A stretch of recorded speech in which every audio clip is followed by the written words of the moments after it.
Hello guys, welcome to UPSC zone. UPSC zone में आपको CSC, CDS, CAPF, SSC, railway इन सभी exams के मटेरियल प्रोवाइड किए जाएंगे। आपको कोई भी क्वेरी हो या डाउट हो, कुछ भी हो, तो आप मुझे मेल कर सकते हैं upsczone2017@gmail.com या आप नीचे कमेंट सेक्शन में हमें कमेंट करके फीडबैक दे सकते हैं। जैसे कि हमारा लास्ट लेक्चर था basic introduction to Indian history, उसमें हमने ये देखा कि हमने इस हिस्ट्री में क्या क्या पढ़ना है, एंशिएंट मिडीवल में हमारा क्या क्या कंटेंट होगा पढ़ने के लिए। तो मैंने वो आपको बताया था कि हमने अगला जो लेक्चर है वो मॉडर्न हिस्ट्री से स्टार्ट करना है। मॉडर्न हिस्ट्री में हमारा क्या क्या हुआ, क्या क्या इवेंट्स हुए, कैसी कैसी अपनी फ्रीडम स्ट्रगल में स्टार्ट हुई, ये सब कुछ हमने मॉडर्न हिस्ट्री में पढ़ना है। तो आज का लेक्चर है जो डेडिकेटेड मॉडर्न हिस्ट्री को स्टार्ट किया जाएगा। मॉडर्न हिस्ट्री यहाँ से स्टार्ट होगी। मेरी आपसे उम्मीद है कि जो भी लेक्चर दिए जाएंगे उनको प्लीज आप सिक्वेंशियल ऑर्डर में लगाएं और इसको अच्छी तरह से रिवाइज करें। तो चलो गाइस, आज स्टार्ट करते हैं मॉडर्न हिस्ट्री। मॉडर्न हिस्ट्री में आज का जो लेक्चर है, आज का लेक्चर हमने स्पेसिफिकली कवर करना है कि कौन कौन सी यूरोपियन पावर्स इंडिया में आई, उनके कहां कहां पे अपने बेस कैंप इस्टेब्लिश किए, क्या क्या उनकी पॉलिसीज थी, और उसके बाद ब्रिटिश का देखना है कि ब्रिटिश कैसे इंडिया में आया, उसने कौन कौन सी जगह पे अपना कैंप स्टार्ट किया, क्या क्या पॉलिसीज थी, और उसके बाद में अगले लेक्चर में हम देख लेंगे कि अपनी जो फ्रीडम स्ट्रगल 1857 की रिवोल्ट से कहां से स्टार्ट हुई। तो पहला हम अपना टॉपिक स्टार्ट करते हैं मॉडर्न हिस्ट्री का। यूरोपियन पावर्स हमारे देश में जो आई थी वो 4 या 5 यूरोपियन पावर्स थी जो इंपॉर्टेंट है हमारी इंडियन हिस्ट्री के हिसाब से देखा जाए। और उन यूरोपियन पावर्स में सबसे पहली जो यूरोपियन पावर थी जो यूरोप से आई थी वो थी Portuguese. Portuguese as a name itself suggest कि कौन सी कंट्री के लोग थे, पोर्चुगल के। अब पोर्चुगल कहां पे है? यूरोप में स्पेन एक जगह है, स्पेन के साथ का ही देश है जो पोर्चुगल है, यहां से लोग आए थे। और ये पहले यूरोपियन थे जो इंडिया में सबसे पहले इंडिया को इन्होंने डिस्कवर किया था। तो पोर्चुगीज के बारे में हम पढ़ेंगे आज, और पोर्चुगीज ने कहां कहां पे अपनी एस्टेब्लिशमेंट की ये हमने देखना है। तो गाइज, ये मैंने व्हाइट बोर्ड पे सब कुछ पहले लिख चुका हूं, बस मैंने आपको अच्छी तरह से एक्सप्लेन करना है कि क्या क्या हुआ और कैसे कैसे इवेंट स्टार्ट हुए। तो पोर्चुगीज कौन से साल में आए, इनका टाइम जोन, फिर ये कौन सी डायनेस्टी में, सब कुछ यहाँ पे लिखा हुआ है। आप इसको एक बार पॉज करके अगर देख लें, अच्छी तरह से पढ़ लें। कुछ अगर आपको पढ़ने में दिक्कत आ रही है तो प्लीज हमें फीडबैक पे बता दीजिएगा। तो मैं वैसे अपने हिसाब से पढ़ भी रहा हूं कि क्या क्या हमने पढ़ना है। तो स्टार्ट करते हैं। पोर्चुगीज 1498 में इंडिया में सबसे पहले आए थे।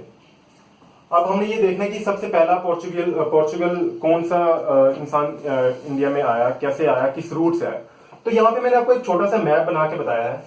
इसमें हमें ये देखना है कि पोर्चुगल, अब यहाँ पे अगर आप देखोगे तो ये स्पेन है, और स्पेन के साथ में ही एक जुड़ा जो नेशन है ये है पोर्चुगल। तो सबसे पहला जो पोर्चुगल था उसका नाम था Vasco da Gama. Vasco da Gama 1498 में इंडिया में through Cape of Good Hope. अब केप ऑफ गुड होप एक रूट है जो यूरोप से, अगर एक तो ये जगह है जो केप ऑफ गुड होप बोलते हैं इसको, अफ्रीका का सबसे बॉटम मोस्ट पॉइंट है अफ्रीका कॉन्टिनेंट का। तो वास्को डे गामा पोर्चुगल से सबसे पहले चला केप ऑफ गुड होप तक, फिर केप ऑफ गुड होप से उसने अपनी जर्नी तय की इंडिया में। और इंडिया में वो सबसे पहले कौन सी जगह में आया था? कैलीकट में, जिसको आज के टाइम पे कोझिकोडे कहते हैं, जो कि केरला में स्थित है। तो Vasco da Gama Cape of Good Hope से होते हुए कैलीकट में आया इंडिया में 17 मई 1498 में। अब जब वो इंडिया में आया, पोर्चुगल जब इंडिया में आए, तो उस टाइम पे हमारे इंडिया में लोधी डायनेस्टी चल रही थी। लोधी डायनेस्टी का टाइम जोन था 1451 से लेके 1526 तक। ये दिल्ली सल्तनत की लास्ट डायनेस्टी थी। इसके बाद हमारा मुगल एम्परर स्टार्ट हो गया, उसके बाद हमारा ब्रिटिश वगैरह, हम वो देखेंगे। तो पोर्चुगल लोधी डायनेस्टी के टाइम पे आए 17 मई 1498 टाइम जोन। अब जब वो पोर्चुगल इंडिया में आए तो सबसे पहले वो ट्रेड के हिसाब से हुआ ये कि यूरोपियन जो भी यूरोपियन के पावर्स इंडिया में आए, वो सबसे पहला एक्सक्यूज यही देके आए कि हमने आपके साथ ट्रेड करना है। तो इंडिया के नवाब वगैरह बोलते ठीक है भाई, तुम ट्रेड करने के लिए आ रहे हो तो ट्रेड करो। तो ट्रेड के बहाने से आते थे।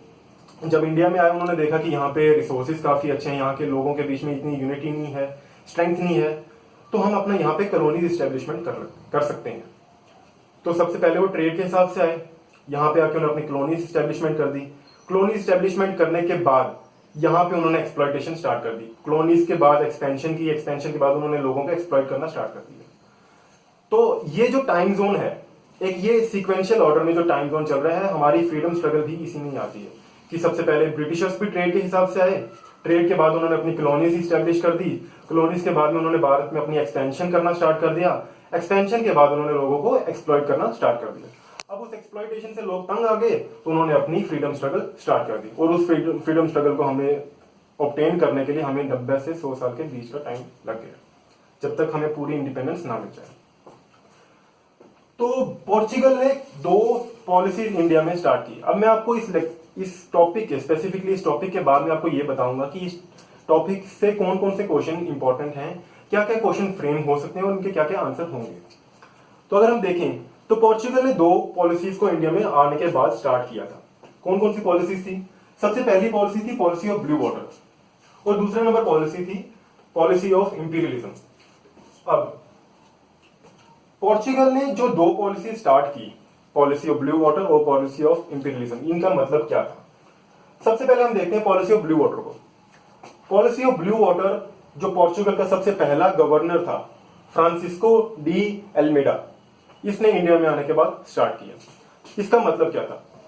पॉलिसी ऑफ ब्लू वाटर का मतलब था कि इंडिया में जो नीचे का कोस्टल एरिया, जितना भी डेक्कन प्लेट्यू है, जिसमें हमारा वेस्टर्न घाट्स, ईस्टर्न घाट्स, ये जितने भी कोस्टल लाइन है, यहाँ पे जो सोल ट्रेडर होंगे, जो इकलौता ट्रेडर होगा, वो सिर्फ पोर्चुगल पावर होगी या पोर्चुगीज होंगे। ये पैक्ट इंडिया के नवाब के साथ पोर्चुगल ने साइन किया कि आप हमारे साथ एक पैक्ट साइन करो कि हम जब तक यहाँ पे हैं, पूरे नीचे साउथ के एरिया में जितने भी ट्रेड हमारा होगा वो सिर्फ पोर्चुगल ही करेंगे। तो सबसे पहली policy of blue water Francisco de Almeida ने स्टार्ट किया। अब इससे क्वेश्चन फ्रेम हो सकता है कि who was the governor at the time of policy of blue water, या who started the policy of blue water?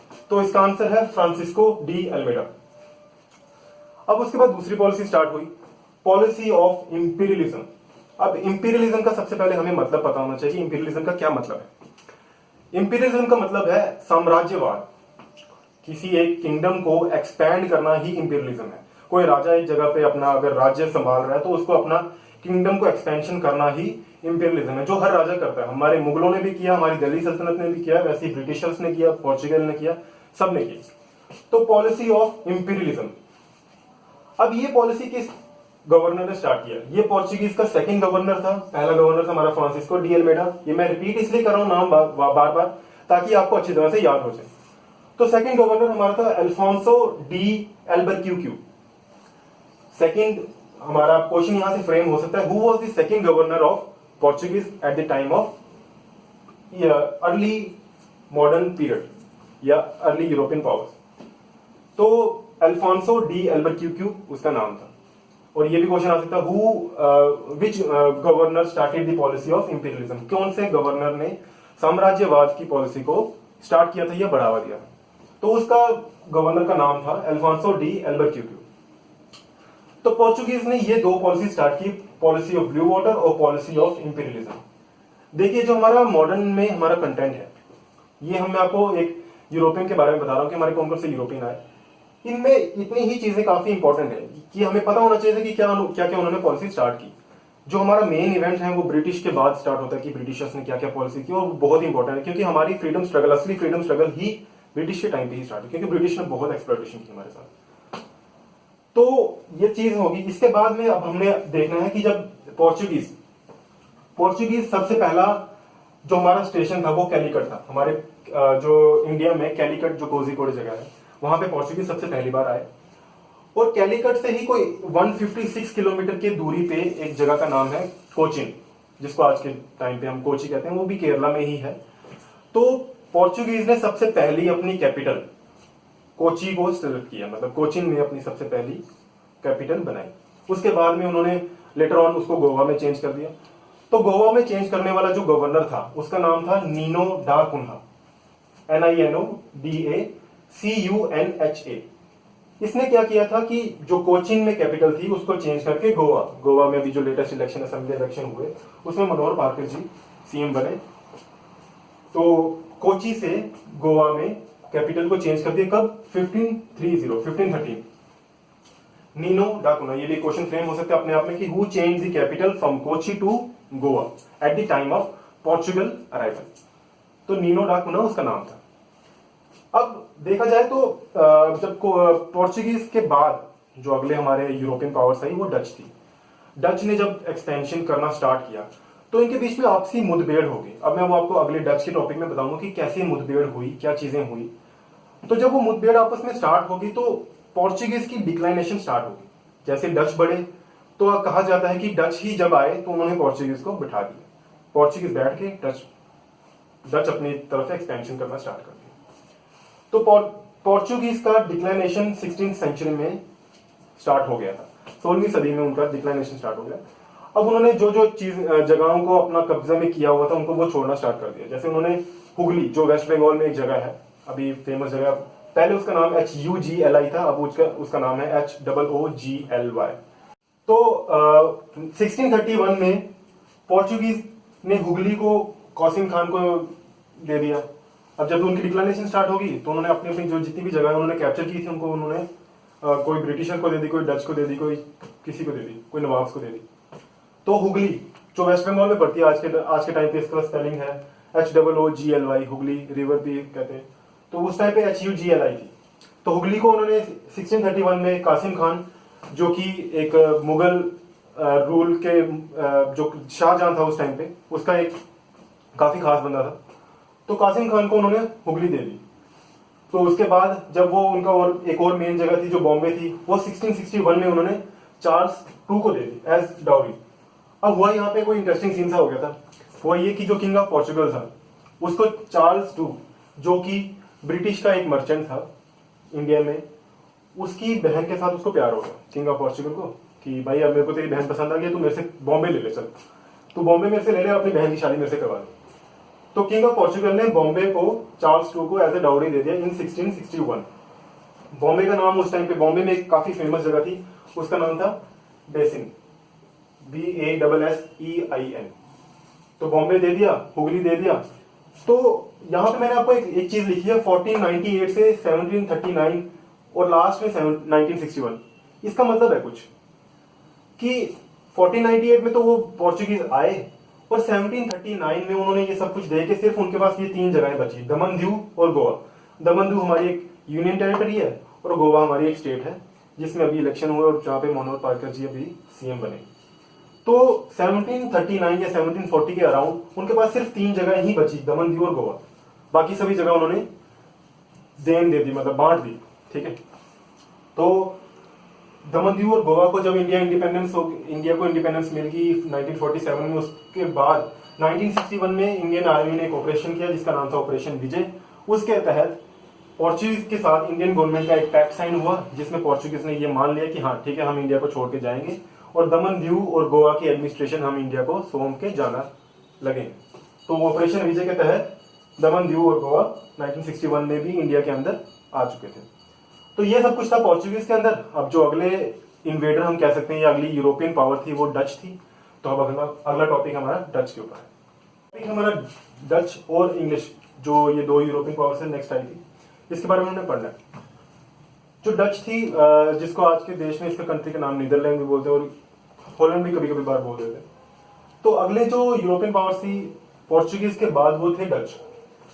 तो इनका जो टाइम जोन था, 21 पीरियड में आए थे, वो पीरियड था 1605 से लेकर 1759। तो ये मुगल एम्पायर के टाइम जोन में ही आए। तो सबसे पहला इवेंट इन्होंने क्या किया था, जो डच आने से पहले उन्होंने सबसे पहले डच ईस्ट इंडिया कंपनी बनाई डच पार्लियामेंट में।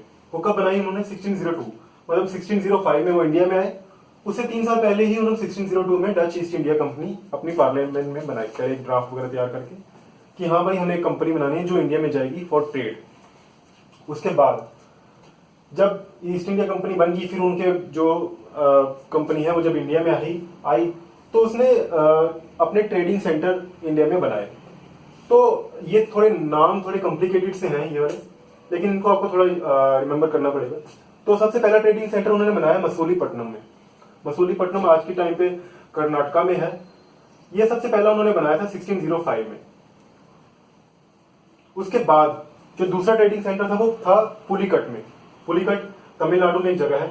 तो दूसरा उन्होंने 1610 में बनाया था 1610 में। तो पहला मसूलीपट्टनम, दूसरा पुलिकट, तीसरा उन्होंने सूरत में बनाया सूरत जो गुजरात में एक जगह है, सूरत के बाद उन्होंने कोचिन में। तो ये थोड़े कॉम्प्लिकेटेड से नाम हैं, ये आपको याद करने पड़ेंगे। आप इनको लिख के एक बार अच्छी तरह से देख के पढ़ के फिर इनको याद करिएगा। मसूलीपट्टनम, पुलिकट, सूरत और कोचिन, ये कुछ इंपॉर्टेंट ट्रेडिंग सेंटर थे जो डच ने यहाँ पे इंडिया में आने के बाद फॉर्म किए। फिर उसके बाद अब क्या हुआ कि डच ने अपनी अपने यहाँ पे इंडिया में जो उनका टाइम जोन था 1605 से 1759, उनमें काफी उन्होंने एक्सपेंशन भी की, काफी एरियाज को कैप्चर किया। और उसके बाद में उनकी ब्रिटिश भी इसी टाइम जोन पे आए। ब्रिटिश 1609 में आ गए थे, वो 1605 में आए। तो ब्रिटिश और इसके बीच में आपस में मतभेद स्टार्ट होगी और इन दोनों के बीच में लड़ाइयां हुई। और एक जो डिसाइसिव बैटल थी इन दोनों के बीच में, जो निर्णायक युद्ध था, उसको बोलते हैं बैटल ऑफ बदीरा। ये बैटल ऑफ बदीरा 1759 में हुई, जिसने डच के पूरे एम्पायर को खत्म कर दिया। डच पूरी तरह से तहस नहस हो गया और उस बैटल को डिसाइसिव बैटल बोलते हैं, जिसने डच के जो ईस्ट इंडिया कंपनी का रूल था उसको खत्म कर दिया और डच ब्रिटिशर से हार के वापस चले गए। तो डच का जो टाइम था वो 1605 में 1759 में, जब 1759 में बैटल ऑफ बदीरा हुई डच और ब्रिटिश के बीच में। अब डच के साथ साथ ही इंग्लिश भी आ गए। डच 1605 में और देखा जाए तो जो इंग्लिश थे वो 1609 में। अब यहाँ पे एक बहुत ही इंपॉर्टेंट चीज है, हमें ये हिस्ट्री की बुक्स में हमने पढ़ा भी है कि जो हमारे इंडिया में सबसे पहले इंग्लिशमैन आए या ब्रिटिशर्स आए वो थे कैप्टन विलियम हॉकिंस और सर थॉमस रॉय, जो कि हम काफी बुक्स में पढ़ा है कि जहांगीर के कोर्ट में दो ब्रिटिशर्स आए जिन्होंने ट्रेड के लिए पूछा और बाद में जहांगीर ने उनको हाँ कर दी, फिर हमारे देश में ब्रिटिशर्स स्टार्ट हुए। बात ये बिल्कुल अच्छी है, ठीक है, लेजिटिमेट बात है। लेकिन असल में अगर आपसे क्वेश्चन पूछा जाए कि सबसे पहला ब्रिटिशर जो इंडिया में आया था वो कौन था, तो सबसे पहला ब्रिटिशर 1599 में आया था, जॉन मिल्टन हॉल। ये एक ब्रिटिश मर्चेंट था जो इंडिया में आया।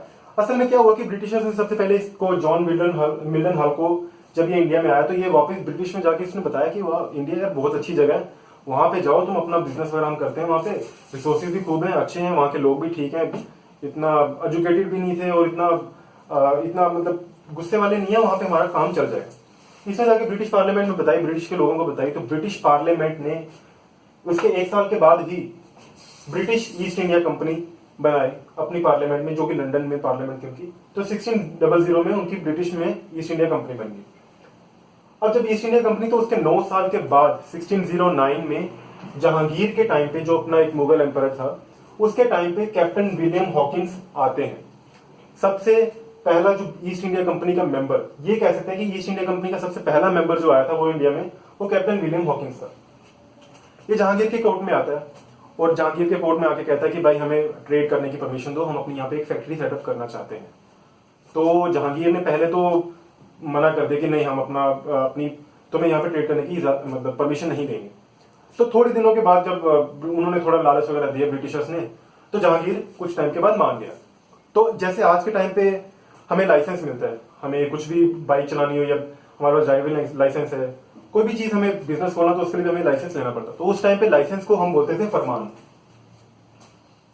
तो जहांगीर ने सर कैप्टन विलियम हॉकिंस को 1613 में एक फरमान दिया, एक लाइसेंस दिया कि हाँ ठीक है भाई, चलो तुम ट्रेड करना स्टार्ट करो और सूरत में अपनी फैक्ट्री खोल दो।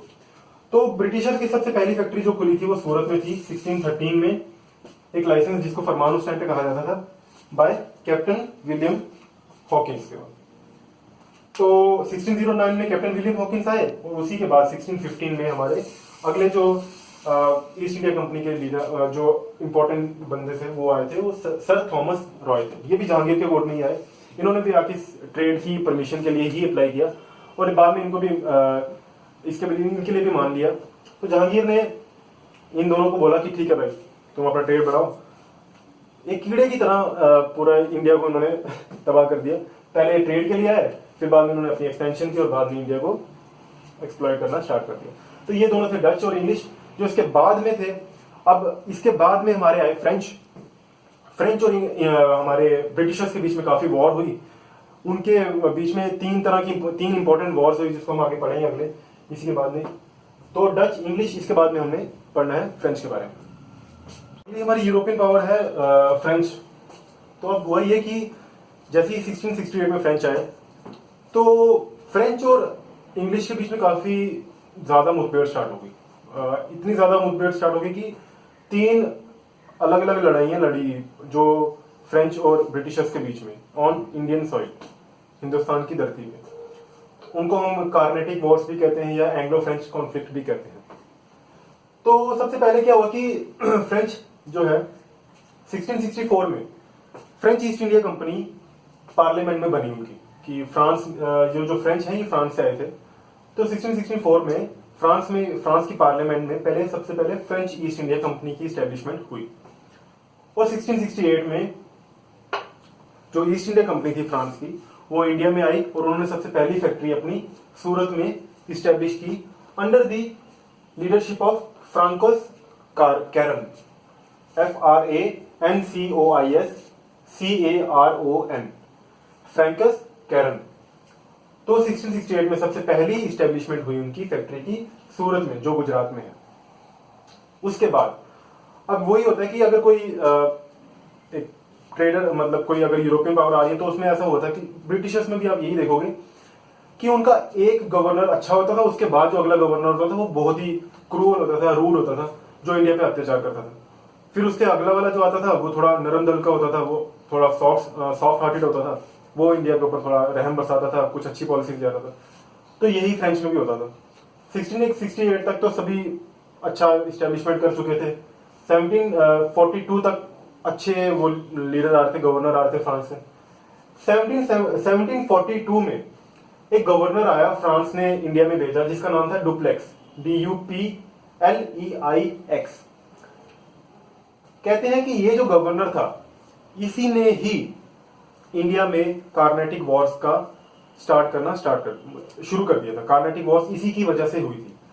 अब हुआ क्या, और एक और बात है, ये गवर्नर, अब हमें कहते हैं कि इंडिया में जो इंडियंस थे उनको एज अ सोल्जर यूज किया जाता था, उनको अपनी आर्मी में भर्ती करवाया जाता था, उनको ट्रेनिंग दी जाती थी और उन्हीं को लड़ाया जाता था। ये ब्रिटिशर्स का काम था।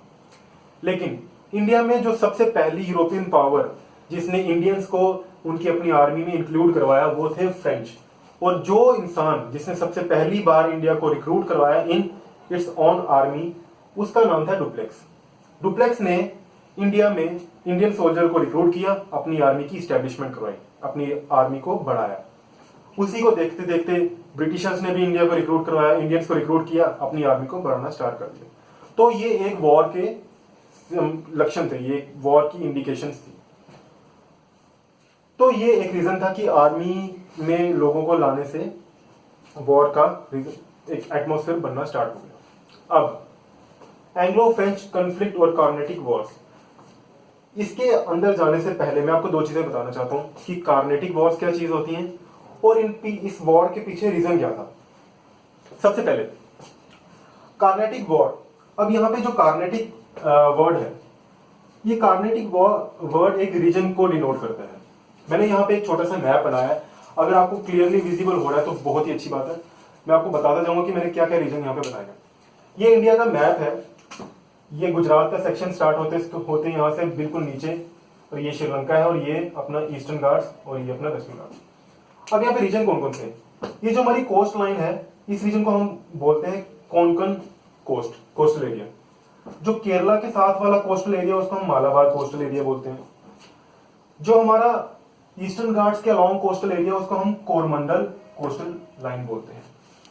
वैसे ही हमारी जो वेस्ट वाली साइड में जो हमारे पहाड़े हैं, उनको हम वेस्टर्न घाट्स बोलते हैं। जो ईस्ट वाली साइड पहाड़े हैं, उनको हम ईस्टर्न घाट्स बोलते हैं। इस पूरे रीजन, जो नीचे वाला रीजन है, इसको डेक्कन प्लेट्यू बोलते हैं। यहाँ पे हमारा राजस्थान का एरिया, जिसको हम डेजर्ट एरिया बोलते हैं। उसके नीचे semi arid, ARID, arid, semi arid region है। यहाँ पे ऊपर हमारा गंगा के प्लेन्स है, गंगा यमुना के डेल्टा वगैरह है, और बीच में हमारे सेंट्रल हाईलैंड्स है। ये तो हमारी होगी एक्स्ट्रा इन्फॉर्मेशन। तो जो हमारी मेन, जो यहाँ पे हमने चीज को देखना है, वो ये है कि जो कार्नेटिक रीजन कौन सा होता था। तो हमारा ईस्टर्न घाट्स और कोरमंडल कोस्ट के बीच का जो रीजन था, जिसको मैंने ब्लैक मार्कर से हाईलाइट किया है, इसको हम बोलते थे कार्नेटिक रीजन। जहां पे आज हम यहाँ पे देख सकते हैं कि तमिलनाडु भी है, आंध्र प्रदेश भी है। तो कार्नेटिक रीजन जो था, उसको हम बोलते हैं ईस्टर्न घाट्स और कोरोमंडल के बीच का रीजन। तो एंग्लो और फ्रेंच कॉन्फ्लिक्ट या कार्नेटिक वॉर का मतलब ही यही है कि हम सारी वॉर्स इसी एरिया में लड़ी गई होंगी। तो एंग्लो फ्रेंच कॉन्फ्लिक्ट का रीजन क्या था, पीछे वॉर्स का रीजन क्या था? अब हुआ ये कि फ्रेंच, फ्रांस और इंग्लिश ब्रिटिशर्स के बीच में यूरोप में एक लड़ाई चल रही थी। वहां पे एक जगह का नाम है ऑस्ट्रिया। ऑस्ट्रिया और हंगरी दोनों साथ साथ में। अगर आपको एक मैं सजेशन दूं तो सबसे अच्छी बात आपके लिए ये होगी कि आप अपने साथ में एक एटलस लेके रखें। जब भी मैं कोई कंट्री का नाम लेता हूं तो आपको वो कंट्री मैप पे पहले लोकेट करनी चाहिए, उसके बाद आपको वीडियो को आगे फॉरवर्ड करना चाहिए। तो ऑस्ट्रेलिया को सबसे पहले आप अपने एटलस पे लोकेट करें कि ऑस्ट्रेलिया कहां पे पड़ती है। ऑस्ट्रिया, फ्रांस और इंग्लैंड के बीच में क्या क्या डिफरेंस है, कहां कहां पे इनकी लोकेशन है। सबसे पहले तो आप ये काम करें। उसके बाद इस टाइम पे ऑस्ट्रिया के बीच में एक ऑस्ट्रिया के लिए वॉर चल रही थी ब्रिटिशर्स और फ्रांस के बीच में, और भी काफी कंट्री बीच में जुड़ी हुई थी इस वॉर में, कि ऑस्ट्रिया को कैसे हड़पा जाए, मतलब कैसे इसको कैप्चर किया जाए। तो जब किसी के घर में लड़ाई चल रही हो तो आगे कॉलोनीज में भी लड़ाई चलनी बनती है। अगर यूरोप में लड़ाई हो रही थी दो कंट्रीज के बीच में, तो एक ऑब्वियस सी बात है कि इंडिया में भी लड़ाई होगी, क्योंकि दोनों की कॉलोनीज इंडिया में एस्टेब्लिश थी। तो war of Austrian succession Europe में चल रही थी, उसी के तहत वॉर इंडिया में स्टार्ट होगी। तो ये एक फीलिंग सी थी जिससे हमारी 3 कार्नेटिक वॉर स्टार्ट हुई। तो अब कार्नेटिक वॉर को हम देखना कि हमारी कौन कौन सी वॉर कब कब हुई।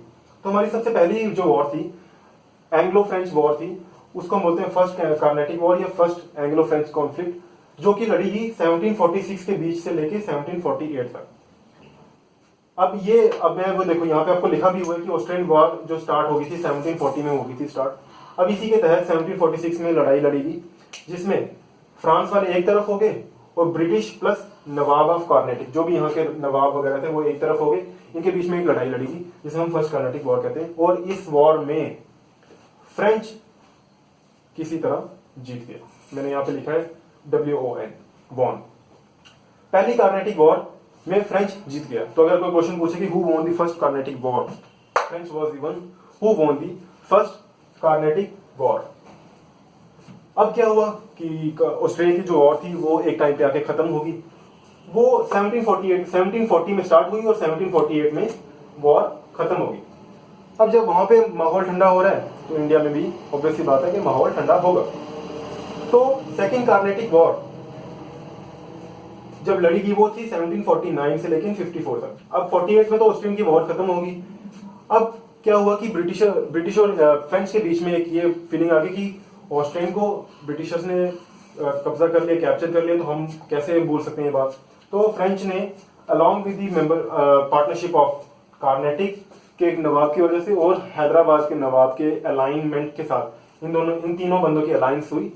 फ्रेंच का जो डुप्लिक्स मैंने यहाँ पे बताया था गवर्नर था, डुप्लिक्स के बीच में और कार्नेटिक के नवाब के बीच में और हैदराबाद के नवाब के बीच में एक पैक्ट साइन हुआ कि हम इकट्ठे होकर ये लड़ाई लड़ेंगे ब्रिटिशर्स के खिलाफ। तो उसको हम बोलते हैं सेकेंड कार्नेटिक वॉर। ये कब से कब लड़ी गई? 1749 से लेके 54 तक। अब इस लड़ाई में कौन जीता? British was the one who won second Carnatic war. पहली वॉर थी फ्रेंच ने जीती, सेकेंड वॉर जीत ली ब्रिटिशर्स ने। अब ये हो गया कि जैसे हमारी इंडिया की सीरीज चल रही थी, 3 मैच की सीरीज है और एक मैच दोनों ने जीत लिया।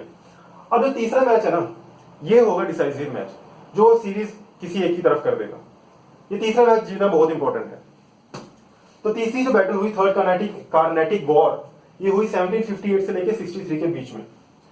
अब हुआ यही कि इन तीनों के पीछे अगर आप देखोगे तो जो बैकग्राउंड में चल रही है वो ऑस्ट्रियन वॉर चल रही है। ऑस्ट्रियन वॉर पहले वॉर स्टार्ट हुई, इंडिया में भी वॉर स्टार्ट होगी, फिर वॉर खत्म होगी वहां पे और उसकी एंग्विश फीलिंग के हिसाब से सेकेंड वॉर स्टार्ट होगी। अब वापिस से वहां पे वॉर स्टार्ट होगी 1756 में, जिसको थर्ड अगर हम बोलें कि third Carnatic war Austrian war के स्टार्ट होने के बाद लड़ी गई। अब इस वॉर में क्या हुआ कि एक इंपॉर्टेंट बैटल लड़ी गई जिसको हम हिस्ट्री के पन्नों पे देखते हैं, बैटल ऑफ वांडी वॉश। वांडी वॉश की बैटल लड़ी गई 1760 में। इस वॉर में ब्रिटिशर्स ने फ्रांस की पूरी आर्मी को इतनी बुरी तरीके से हराया कि फ्रांस का पूरा जो एम्पायर था वो खत्म हो गया 1760 में। वो 1763 में छोड़ के चले भी गए। तो 1760 में फ्रेंच को डिफीट कर दिया गया ब्रिटिशर्स के थ्रू, और ये तीनों वॉर की हिस्ट्री खत्म हुई। ये हमारी पूरी जो थी हमारी ये फ्रेंच की, या मान लिया जाए कि हमारी यूरोपियन पावर्स जो जो इंडिया में आई थी उनके बारे में ये पूरी स्टडी थी। हमारी जो पहली थी वो पोर्चुगीज थी, जो दूसरे नंबर पे थे वो डच आए, तीसरे नंबर पे हमारे ब्रिटिशर्स आए या इंग्लिश आए, हमारे फ्रेंच आए। फ्रेंच की जितने भी सब कुछ इवेंट्स थे, इंपॉर्टेंट इवेंट्स थे, मैंने यहाँ पे डिस्क्राइब कर दी, मेंशन कर दी। अब इसके बाद में हमने देखना कि फ्रेंच को पूरा डिमोलिश करके, पूरा खत्म करके ब्रिटिशर्स ने अपना किंगडम इस्टेब्लिश कर चुके थे, एक बेस तैयार कर चुके थे। अब उस बेस के बाद में पूरे इंडिया में ब्रिटिशर्स ने एक्सपेंशन करनी थी। तो ब्रिटिशर जब ये लड़ाई लड़ रहे थे, फ्रेंच में लड़ाई लड़ रहे थे, अब ब्रिटिशर्स की एक बहुत ही अच्छी या बहुत ही ब्रेवरी वाली बात थी कि ब्रिटिशर्स खाली फ्रेंच के साथ एक टाइम पे लड़ाई नहीं लड़ रहे थे। अब अगर आप मैं अगले जैसे इसी के बाद में हमने देखा कि ब्रिटिश ने बंगाल पे कैसे कैप्चर किया, तो उसमें देखा कि जैसे 1758 में थर्ड कार्नेटिक वॉर हुई जो ब्रिटिशर्स के बीच में हुई थी, बैटल ऑफ वांडीवाश हुई। इसी के साइमल्टेनियसली, इसी के पैरेलल में एक और वॉर भी चल रही थी जिसे हम बैटल ऑफ प्लासी भी बोलेंगे, वो अब हम अगला टॉपिक वही है। वो 1757 में हुई थी ब्रिटिशर्स की किसी नवाब के साथ। वो नवाब कौन था वो अपना आगे आपको बताऊंगा। तो ब्रिटिशर्स की बहुत ही ब्रेवरी वाली बात थी कि इनके सब के बाद वो अलग से लड़ाई भी लड़ रहे थे इंडियन के खिलाफ, तो वो हमने ब्रिटिश कॉन्क्वेस्ट में देखा। तो ये सब कुछ है। अगर आपको इसको डिटेल में पढ़ना है तो यार एक इंपॉर्टेंट साइट है importantindia.com कार्नेटिक वॉर्स। तो जैसे यूपीएससी सीएससी के लिए खाली इतना तो इम्पोर्टेंट, इतना काफ़ी नहीं होगा, उसके लिए तो थोड़ा ज़्यादा पढ़ना होगा, लेकिन हाँ बाकी एग्जाम्स के लिए ये सफिशिएंट इनफ है। तो मैं उनको सजेस्ट करूंगा कि प्लीज़ आप इसको रेफर कर लें, और अगर थोड़ा इसमें डिटेलिंग में करना है तो इससे आप डिटेल में करिए। तो जो अगला हमारा टॉपिक है वो ब्रिटिश कॉन्क्वेस्ट है। आइए हम देखते हैं कि ब्रिटिश कॉन्क्वेस्ट क्या है। कि ब्रिटिश कॉन्क्वेस्ट ऑफ बंगाल, कैसे ब्रिटिश बंगाल में एंटर किए, उन्होंने अपने कैंप बनाया, उसके बाद वो कैसे इंडिया में एंटर किए और अपनी किंगडम को एक्सपैंड किया। तो ब्रिटिश कॉन्क्वेस्ट ऑफ बंगाल को पढ़ने से पहले अगर मैं आपको हाईलाइट कर दूं तो इसमें दो बैटल काफी इंपॉर्टेंट है। जो सबसे पहले है बैटल ऑफ प्लासी, दूसरी बैटल है battle of Buxar. Battle of Plassey 1757 में हुई और बैटल ऑफ बक्सर 1764 में हुई। इसके बारे में हम डिटेल थोड़ी नीचे बाद में पढ़ेंगे। सबसे पहला क्वेश्चन ये है कि बंगाल को ही क्यों चुना, वाई बंगाल? ब्रिटिशर्स ने बंगाल को क्यों चुना अपना बेस कैंप बनाने के लिए? तो इसके पीछे दो तीन रीजन है। हमारे जो इंपॉर्टेंट रीजन है वो मैंने यहाँ पे लिखे हैं, फर्टाइल लैंड और वाटरवेज ट्रांसपोर्टेशन। फर्टाइल लैंड, देखिए जो बंगाल की ज्योग्राफिकल एस्पेक्ट से देखा जाए तो उसकी जो लोकेशन है वो गंगा और यमुना के डेल्टा के ऊपर है। अगर देखा जाए तो गंगा और यमुना जहां पे जाके मिलती हैं उसके बाद का जो रीजन है वो पूरा बंगाल का है, बंगाल उड़ीसा वगैरह। तो ये गंगा और यमुना के होने के बाद ये जो रीजन है ये काफी ही फर्टाइल है। इसमें एग्रीकल्चर, अगर इस हिसाब से देखा जाए कि एग्रीकल्चर पर्सपेक्टिव से देखा जाए या किसी और रिसोर्सेज के हिसाब से देखा जाए तो बहुत ही अच्छा लैंड है, फर्टिलिटी यहाँ की बहुत ही अच्छी है। तो ब्रिटिशर्स ने जब देखा कि यहाँ की लैंड फर्टाइल है, यहाँ पे हमें काफी अच्छा रिसोर्सेज मिल सकते हैं, रॉ मटेरियल काफी अच्छे होंगे, तो उन्होंने बंगाल को सेलेक्ट कर लिया। दूसरा नंबर है वाटरवेज ट्रांसपोर्टेशन। अब जो बंगाल है ये बे ऑफ बंगाल के बिल्कुल ऊपर पड़ता है, तो अगर कोई समुद्री जहाज आ रहा है तो उसको बंगाल में आने में कोई दिक्कत नहीं होगी या उससे वहां से सामान ले जाने में कोई दिक्कत नहीं होगी। तो उनको ट्रेड के लिए काफी आसानी हो जाएगी अगर वो बंगाल में अपना बेस कैंप बनाएंगे। तो इसलिए ब्रिटिशर्स ने अपना बेस कैंप सबसे पहला बंगाल में बनाना का सोचा। अब जो बंगाल है, बंगाल का जो फाउंडर था उसका नाम था मुर्शिद कुली खान। ये बंगाल के फाउंडर थे, इन्होंने बंगाल की स्थापना की या स्टैब्लिश किया था। जब ब्रिटिशर्स आए तो उस टाइम पे जो रूलर था वो था सिराज उद दौला। ये मुगल एम्परर का एक यहाँ पे रूलर था, सिराज उद दौला। और उसी टाइम पे अगर हम ब्रिटिश के हिसाब से देखें तो ब्रिटिश का जो अपना गवर्नर था, रूलर था, वो रॉबर्ट क्लाइव था इंडिया में। अब क्या हुआ कि जो मुगल एम्पायर था उसने ब्रिटिशर्स को एक दस्तक कहते थे उस टाइम पे, जिसे हमने पिछले टाइम पे फरमान भी पढ़ा है अभी, दस्तक या कोई लाइसेंस को हम दस्तक कहते हैं।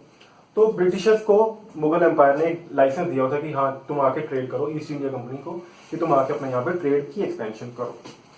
तो जब रॉबर्ट क्लाइव आया उसने उस दस्तक की मिसयूज करना स्टार्ट कर दिया, उसने उस दस्तक को इम्प्रॉपरली यूज करना स्टार्ट कर दिया। जब ये देखा सिराजुद्दौला ने कि रॉबर्ट क्लाइव उसको दस्तक को मतलब मिसयूज कर रहा है, तो सिराजुद्दौला काफी गुस्से में आ गए। अब यहाँ पे है ना थोड़ी सी स्टोरी टाइप है, इसको अगर आप स्टोरी के हिसाब से सुनोगे तो ये काफी अच्छी लगेगी, तो मैं आपको वो बता रहा हूँ। जब सिराजुद्दौला ने देखा कि ब्रिटिशर्स हमारे दस्तक का काफी मिसयूज कर रहे हैं, तो सिराजुद्दौला ने ब्रिटिशर्स के ऊपर हमला कर दिया 1756 के अराउंड। जब उसने हमला किया तो ब्रिटिशर्स को उसने काफी अच्छी तरह से हराया। फुल्ता एक जगह थी बंगाल में पड़ती है, फुल्ता से ब्रिटिशर्स को हरा दिया सिराजुद्दौला की आर्मी ने ब्रिटिशर्स को फुल्ता बंगाल में हरा दिया। और वहां पे जितने भी ब्रिटिशर्स थे कुछ भाग गए, और जो ब्रिटिशर्स बच गए उसको एक बंद कमरे में कैद करके वहां पे बंद कर दिया। उसकी वजह से कहते हैं कि 100 से 150 के बीच में ब्रिटिशर्स वहां पे बंद कमरे में रह के मर गए। जब उस कंट्रोवर्सी को जिसमें लोग मरे उसको बोलते हैं ब्लैक होल सेल कंट्रोवर्सी। ये 1756 में बंगाल में हुई, किसके द्वारा? सिराजुद्दौला। तो यहाँ पे क्वेश्चन फ्रेम हो सकता है कि when did black hole cell controversy happen या टुक प्लेस, तो उसका आंसर है 1756। Who did this to happen? Sirajuddaula, who was the ruler of Mughal empire. अब जब ब्लैक होल सेल कंट्रोवर्सी हुई उसके बाद ब्रिटिशर्स ने देखा कि यार सिराजुद्दौला ने तो हमें बहुत बुरी तरह से हार दी है, तो ब्रिटिशर्स गुस्से में आ गए और ब्रिटिशर्स ने सिराजुद्दौला पे वापस से हमला कर दिया और कलकत्ता को ऑक्युपाई कर दिया, कैप्चर कर लिया सिराजुद्दौला से।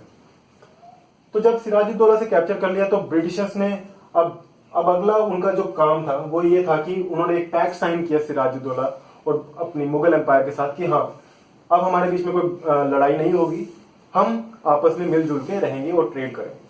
तो ये ब्रिटिशर्स की एक चाल थी। उनका मकसद ये था कि हम इंडिया, क्योंकि उनको पता चल गया था कि मुगल एम्पायर अगर हमारे ऊपर अटैक करेगा तो वो हमें हानि पहुंचा सकता है, जैसे उसने फुल्ता बंगाल में पहुंचाई जब उसने अपने ब्रिटिशर्स को बंद कर दिया। क्या कहते हैं? मीर जाफर को नवाब बना दिया गया, ईस्ट इंडिया कंपनी को काफी राइट्स दे दिए गए बंगाल, उड़ीसा और बिहार के एडमिनिस्ट्रेशन के ऊपर, और मीर जाफर को यह कहा कि तुमने हमारी ब्रिटिश गवर्नमेंट के ऊपर अटैक किया है तो तुम्हें 2 करोड़ की कंपनसेशन देनी पड़ेगी, जो कि मीर जाफर फेल हो गया देने में। तो जब मीर जाफर फेल हो गया तो उन्होंने ब्रिटिश गवर्नमेंट ने मीर कासिम को नवाब बना दिया गया मीर जाफर की जगह। तो बाद में देखा गया कि मीर कासिम भी नहीं दे पाया तो उन्होंने वापस से मीर जाफर को नवाब बना दिया। तो ये रिप्लेसमेंट चलती रही, मीर जाफर फिर मीर कासिम आया, फिर वापस से मीर जाफर आया। तो जब ये रिप्लेसमेंट हुई तो मीर कासिम काफी गुस्से में हो गया कि तुमने मुझे क्यों नवाब बनाया अगर तुमने वापस से मीर जाफर को नवाब बनाना था। तो मीर कासिम ने क्या किया, मीर कासिम चला गया नवाब ऑफ अवध के ऊपर। अवध के पास जब गया, अवध के नवाब का नाम था शुजा-उद-दौला। मीर कासिम नवाब ऑफ अवध के पास गया कि हमारे साथ ये कुछ कर रहे हैं ब्रिटिशर्स, तो हमने इनके खिलाफ लड़ाई करनी। तो मीर कासिम नवाब ऑफ अवध, जिनका नाम था शुजा-उद-दौला, प्लस शाह आलम जो मुगल एम्पायर के रूलर थे, वो मिलके ब्रिटिशर्स के खिलाफ एक लड़ाई करते हैं जिनका नाम है बैटल ऑफ बक्सर, जो कि 1764 में लड़ी जाती है। इस बैटल ऑफ बक्सर में भी ब्रिटिशर्स जीत जाते हैं और उसके बाद इसके आउटकम क्या थे कि ट्रीटी ऑफ इलाहाबाद साइन होती है, जिस ट्रीटी में दीवानी राइट ईस्ट इंडिया कंपनी के हाथ में चले जाते हैं। दीवानी राइट का मतलब है कि अब 2 पोस्टें बन चुकी है, पहले सिर्फ एक नवाब था, अब नवाब है और डिप्यूटी नवाब है। जो डिप्यूटी नवाब है वो ब्रिटिशर की कंपनी का कोई बंदा होगा। तो अब इंडिया में एक ड्यूल गवर्नमेंट हिसाब से चलने लग पड़ी, जो कि आगे गवर्नमेंट ऑफ इंडिया 1935 तक भी रहती है। अब इस ड्यूल गवर्नमेंट में क्या होता है कि जो एक्सपेंडिचर है, अब राजा भी अलग है, ईस्ट इंडिया कंपनी भी अलग है, तो लोगों की एक्सप्लॉयटेशन होना ज्यादा स्टार्ट हो जाती है। क्योंकि राजा, ईस्ट इंडिया कंपनी राजा को कहती है कि तुमने हमें रेवेन्यू टैक्स वगैरह लेके हमें लोगों से देना है, और राजा कहता है कि मुझे कोई फर्क नहीं पड़ा, ठीक है मैं तुम्हें टैक्स लेके दूं। तो लोग दोनों तरफ से एक्सप्लॉइट होना स्टार्ट कर देते हैं, ब्रिटिश गवर्नमेंट से भी और राजाओं से भी। तो एक किस्म का ड्यूल गवर्नमेंट स्टार्ट हो जाती है। तो ये पूरा हमारा जो है ब्रिटिश कॉन्क्वेस्ट ऑफ बंगाल है। अब हमने अगली देखनी है कि अब ये पूरी कॉन्क्वेस्ट के बाद इंडिया में क्या रिवोल्यूशन आना स्टार्ट होती है, कब स्टार्ट होती है, 1857 में क्या होता है। तो जो हमारा अगला टॉपिक होगा, अगले लेक्चर का टॉपिक होगा, वो होगा रिवॉल्ट ऑफ 1857। हम वहां से स्टार्ट करेंगे। तो ये सब कुछ हमारा ब्रिटिश ने इस्टेब्लिशमेंट, अगर हम इसे देखें तो ये ब्रिटिश की इस्टेब्लिशमेंट है। तो इसके बाद जो अगला लेक्चर होगा वो हमारा नेशनल फ्रीडम स्ट्रगल होगी। तो आज का लेक्चर हमारा इतना ही था यार। तो अगर तुम्हें कोई भी डाउट वगैरह हो, कोई भी क्वेरी हो, कुछ भी फीडबैक हो, तो हमें नीचे कमेंट सेक्शन में करें, या हमारे ईमेल आईडी है तो हम इसमें मेल कर दें। तो thank you so much guys, have a nice day.